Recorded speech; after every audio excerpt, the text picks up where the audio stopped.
గుర్తింపు ఉన్నటువంటి రాజకీయ పార్టీ మహిళలకు ఫ్రీ బస్ ఇవ్వడాన్ని సపోర్ట్ చేస్తా ఉన్నారు, వ్యతిరేకిస్తున్నారు. ఎందుకంటే దాన్ని చెప్పగా నర్మగర్భంగా క్రిటిసైజ్ చేస్తా ఉన్నారు అన్ని సందర్భాల లోపల. This is very unfortunate sir. దీని మీద సోషల్ మీడియాలు కానీ ఏదో మహిళలు కొట్లాడుకుంటున్నట్టుగా ఒక చిత్రీకరణ చేసి రాష్ట్ర వ్యాప్తంగా మహిళలను అవమానపరిచే కార్యక్రమం కొనసాగుతున్నారు. ఇది మంచిది కాదు.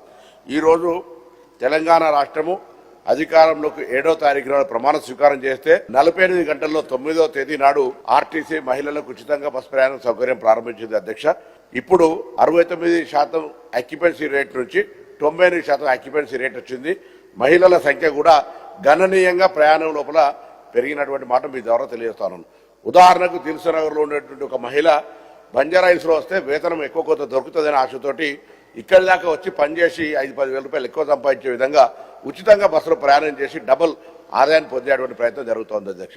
వీటన్నిటిని ఉదాహరణకు గాంధీ భవన్ కాంగ్రెస్ ఆఫీసుల్లో టీఆర్ఎస్ ఆఫీసుల్లో మేము అక్కడికి వచ్చేటాలకు ఉచిత భోజనం పెడుతుంటే పక్క హోటళ్లకు దెబ్బ తాకింది, గిరాకీ లేదంటే నేనేం చేయాలి అధ్యక్ష?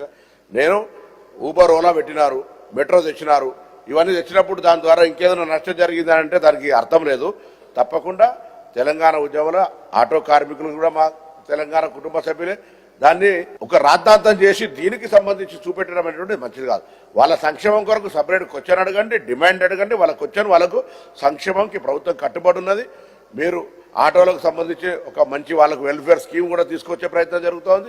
డెఫినెట్లీ ఆటో కార్మికులు కూడా తెలంగాణకు సంబంధించి, కానీ ఆటోలు ఎక్కించి ఎన్నడూ ఆటో కూడా చూడనోళ్ళు ఆటోలలో ఎక్కించి దీన్ని పొలిటికలైజ్ చేయడం అనేటువంటిది మంచిది కాదని మీ ద్వారా వాళ్ళకి తెలియజేస్తాను. అదేవిధంగా మొదటిసారి మహిళలు ఉచితంగా ప్రయాణమే కాదు అధ్యక్ష, 600 బస్సులను మహిళలకు యజమానులను చేసి ఈఎంఐ ఓంగా నెలకు 70,000 రూపాయలు వాళ్ళకి మహిళా సంఘాలకు ఇస్తారు. ఎప్పుడైనా ఇటువంటి ఆలోచన అధ్యక్ష?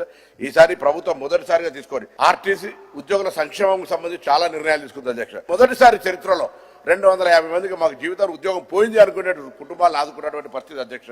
అంతేకాదు ఈరోజు 1355 కోట్ల పిఎఫ్ బకాయిలుంటే 640 కోట్లకు తగ్గించడం అధ్యక్ష. మామూలు వీళ్ళన్నీ కూడా అప్పులు, బకాయిలు, బస్సులు ఒకటి కొత్తది కొనుగోలు చేసి ఇవన్నీ చేసి ఇవాళ మన కొత్త నినాదం మహిళలకు ఉచితంగా నడుస్తుంటే బర్దాష్కి బహార్ తోటి ఆటోలకు సంబంధించి నినాదం ఎత్తుకొని దీన్ని క్రిటిసైజ్ చేసే ప్రయత్నం చేస్తారు.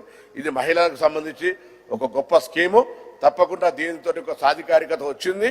వాళ్లకు సంబంధించినటువంటి అవ్వగారింటికి పోవాలన్నా, అత్తగారింటికి పోవాలన్నా, గుడికి పోవాలన్నా, బడికి పోవాలన్నా, దవాఖాన పోవాలన్నా, ఎక్కడికి పోవాలన్నా ఇలా సెల్ఫ్ సస్టైనబిలిటీ వస్తుంది.